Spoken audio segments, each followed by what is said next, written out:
more than 90 minutes, 2 extraordinary years in the life of a football club. Photography by Stewart Weir and text by Paul Hayward.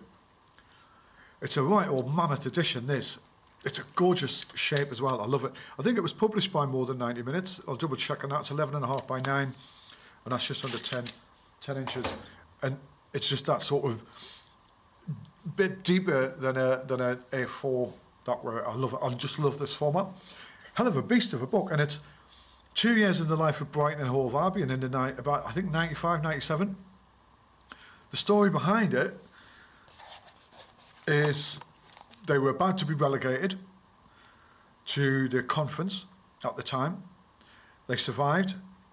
They were bought out, and if you look where they are now, in 20 years' time, 20, 30 years' time, they're in the Premiership. And this is an amazing, amazing journey for a football club to face liquidation and then avoid relegation, and then just sort of, they didn't even have their own home ground either. They were they were playing from other grounds. Now, I think it was only in 2011, I think, they got their own ground.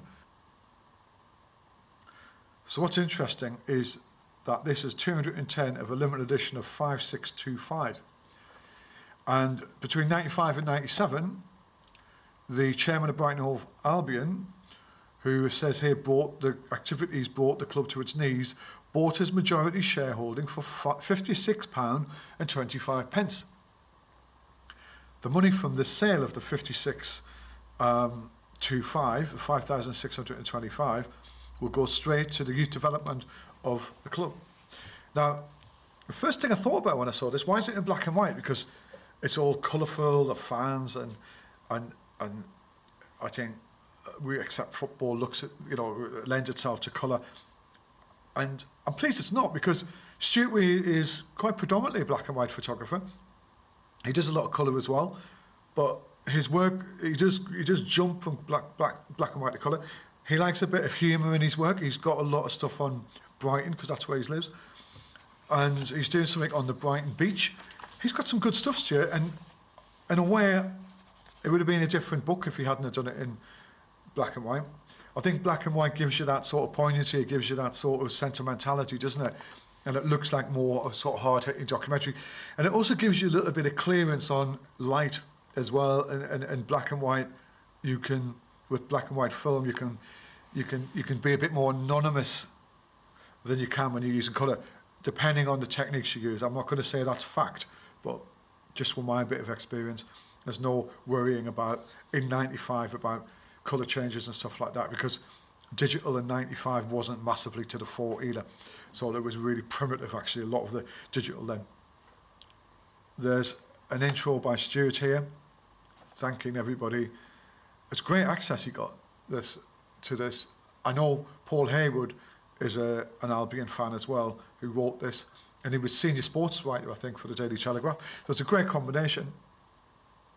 One thing, as I'm just going through the preface by Stewart, and we want our ball back on the prologue and the outline of season 95-96. I mean, this is 2 seasons, it's not one. And a question for Stewart. Stewart, why is none of this on your website? Because I checked your website, because we've got the same website from the same company. Pixel Rights, why not? I'll advertise. And you haven't got any of this on your website. And you should, mate, because this is such a great set of images. And surely, out of the hundreds of images you've got here, some of them should find their way into your archive in terms of who you are as a photographer. I was really surprised that none of it's in there. But this is great photography, mate. You need to get it in. So I'm going to go through this. Now, it is a limited edition, 5,625, but you can buy this book. I've seen this book for tenner on Amazon and the photography bookstore, I think, or Aid Books. One of the photography online book places got it. I've seen it for tenner. Get it, buy it. It's limited edition. You should get it, because I think it's just a really great tribute to something which was really important to a lot of people at the time, and 2 years of your life documenting something like this, it's great. So I'm going to jump down. Let's go right down. Let's have a look at it. First team players and Liam, Jerry, Jimmy Page, go please sign. So this is the stuff that players have got to sign. The other side was football supporters. I'm a football fan. I'm not. I'm appreciative of somebody like Brighton Hove Albion. Check the cars out. Look at that. These are really great shots. I feel like something from the 70s. Never go to Pompey, Bellotti. I've been to a couple of Pompey games. Interesting. Nice guys. Had some fun. Treat me well. A lot of rivalry between Southampton and Portsmouth, and I think in Brighton, and I would presume, I think Brighton and Crystal Palace have got a lot of rivalry. So this is a council meeting about strengthening the squad and looking at the council declaration. Could that be the liquidation? I'm not really sure. Great photography. I think the greatness of some of the photography gets lost in a book like this because there's a lot to look at, so you tend to skim. And I think Jimmy Case gives the interview. I think there's a lot to, like, see, this is great photography. This is good vision. This is a guy who knows how to take a picture. He understands composition. He understands light. It's great photography. I think, for me, one of the only negative thing I can think about this book is the pictures are not big enough. Because, like I said, there's some great photography here. There's a lot of photography. Young supporters reacting to a shot. After the match, fans tried to get the West Stand to confront David Bellotti. Things were starting to get nasty. Bellotti continued to take no notice of supporters, and many of them felt direct action was the only way of expressing their views. Wow. That's another great... I'm on the wrong side. Look at that. Such good photography, that. That's a great shot. It's not just about getting that. He's seeing that. It's about waiting for that. The spade, the fork maybe, that. It's great. And that's, what was that? Mascots in the corridor. And that's Junior McDougall's. Look at that. It's great. My sort of style. I love this sort of stuff. And this is just before kick-off, I think. God, look at that. That looks like sort of 1950s craze shot, doesn't it? It's fantastic. The England badge. That's Albion versus Carlisle United. George Paris.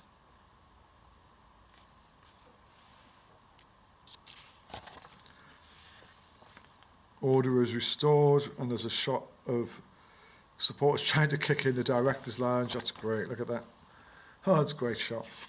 Good stuff here, mate. There's a lot of photography, and like I said, you know, you can get lost in all of this. You know, this must have taken you. You must have spent about 5 months in the darkroom putting all this together.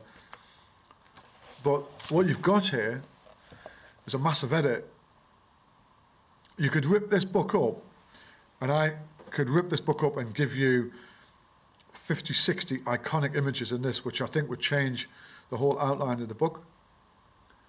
And there's stuff like that. And why is this not in your portfolio? Why is some of this not in your portfolio? Why are you not celebrating it? Waiting, the day of judgment. Midday on April 30th degree, 480,000 leased back of the ground over vacated. So I think this is, I presume this is when they lost the ground. I don't want to give too many facts away if I don't know what I'm talking about. Just a rough idea of history with regards to Brighton.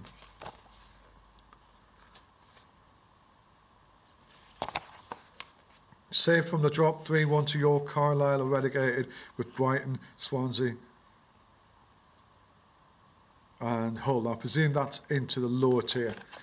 So yeah, I missed the first bit.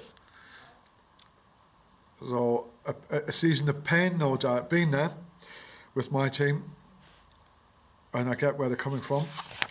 So this is 96, 97, and now we're moving into,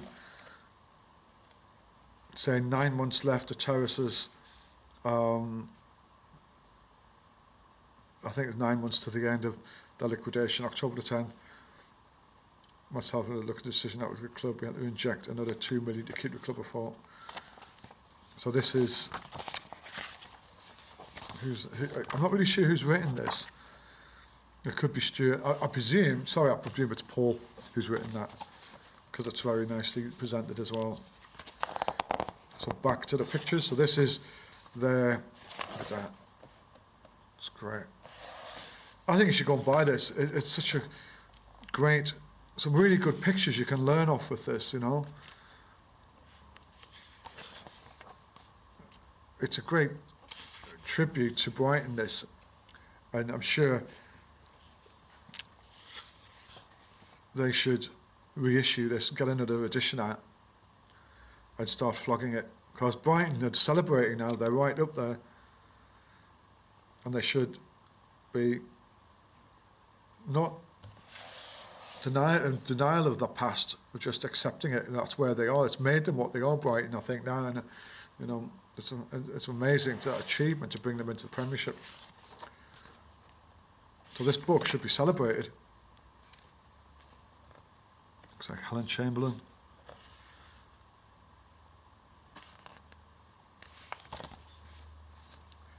Graham Kelly, I think he was the head of the FA then, wasn't he? Look at that. That's great. So I think we're winding down. I think this is getting, it's more like a sort of miners' strike, isn't it? It's like, look at that. Look at that. It is, isn't it? It's like going back to the 80s and the sort of strikes and the turmoil, what was going on in the UK, and it's almost a reflection of that, isn't it? Look at that. Some good stuff. Keep saying it's a great shot. Doncaster Rovers, I think. Not the best crowd. It says, Doncaster's not the most pleasant of grounds to watch your team crash 3-0, 15 consecutive away defeat, yet their boys and girls still turn up week after week, don't they? This is the unanimous vote to boycott the Mansfield Town match, so I think this is a supporters' revolt, isn't it? And I think Stuart's probably printed this up over the summer, ready and knowing what he needs to get for the next year. And it's really, he's worked hard to get this. This is an everyday job, isn't it? 365 days a year, because I think what people forget is that you've got to print it up and you've got to scan it, and it's got to get in the darkroom and develop it. 24-15, Game 15 mysteriously opens. Right, so I think they boycotted the game. Game 15 mysteriously opens, 1,000 fans pouring at half-time. Brighton fans meet Mansfield fans on the pitch. Police and stewards look the other way. David Bellotti is not seen again that day. Wow, and here again.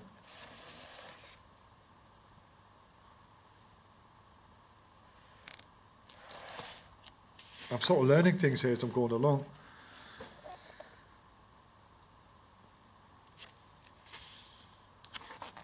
Anyway, what can I say? I'm on to page 121. I'm missing a lot of stuff out here. I'm going to find some great pictures. Let me find some great photography, because there's plenty of it so far. And I thought, this is great. Look at that. Oh, Happy New Year. In away day, Torquay. The coach breaks down at Sabre Station. It's not there yet, is it? On the M27, fans push 12 tonnes uphill. A suitable metaphor for their season so far. Absolutely beautiful.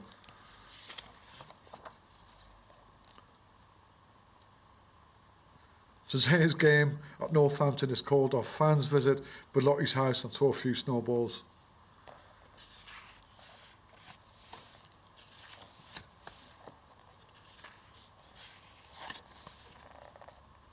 Albion dugout can't believe a goal is missed at 1-1 draw at Mansfield.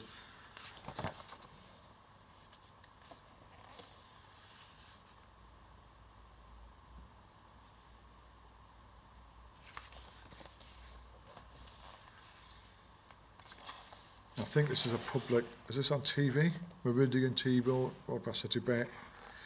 Wow, I didn't realise we were in such a pickle. And, you know, Stewart's got here something which should go down in history, you know. It's a great shot. Oh, you've got to go and buy this. It's fantastic. And the deal, so slowly, painfully, there was a bubbling of hope in March, and things started turning around. Hey, we've got happy smiley faces there, water in the pitch. Sort of shots you weren't getting earlier on in the edit. You're getting more games, fans, disgruntlement, fans, feeling of frustration, and more sort of cruder type of abstracty shots. And now you've got the sort of togetherness, the water in the pitch, everything's all right. Flower on the goal. Let the game begin. Look at the crowds, new beginnings. Oh, that's awesome, look at that. And then you got, look at that, like action, proper action shots now. And you weren't getting that before, you were getting more, this is a sort of, I don't know, like a shot which is capturing the emotion of a real game, whereas before you were getting the release of players sort of screaming back at the fans after they've scored. It was more, wasn't that sort of football positive action style shots, you know. Goal in the net, probably significant. Yeah, perhaps the most important and certainly the last goal ever scored at Goldstone Ground. Storer volleys into net. Right, I'm getting it. I think I'm on the right track. Happy faces, new beginnings. Look at this. Look at this. I think it's the end of the day at that ground. They're stealing all the grass. A young couple find sanctuary in the northwest corner. Football, eh? And that's the end of it. I am not a knowledgeable person on Brighton Hove Albion at all. I know where it is. I've seen the ground in real life. But I do, and I am aware of Stewart Weir's work. I think it's an interesting body of work, this. I think I've missed a lot of pictures out. I'm on page 193 now. Get out and buy it. And I want to end on one last picture. Let's end it on this. A last visit to Goldstone. Malcolm Jupp from Portslade removes turf for the back garden. He talks about the good old days. Remember when Dino scored the free kick against Ipswich to get us to playoffs against Millwall? The Goldstone is dead. And that is the picture, I think, to finish on. A great shot with the bird in there. Stewart and Paul. Postscript by their sort of moving into the new millennia. Great end. Great photography, mate. I'm very impressed with this. Please, I picked it up when I did, and I don't know when. I've had it a while. I think I have had it a while. Fantastic book, Stuart. Nicely put together. Some good writing in it. Get out and buy this, find it. It's an interesting tale, sad tale, but I think the transition now speaks for itself with a Premiership side for this season. Thank you.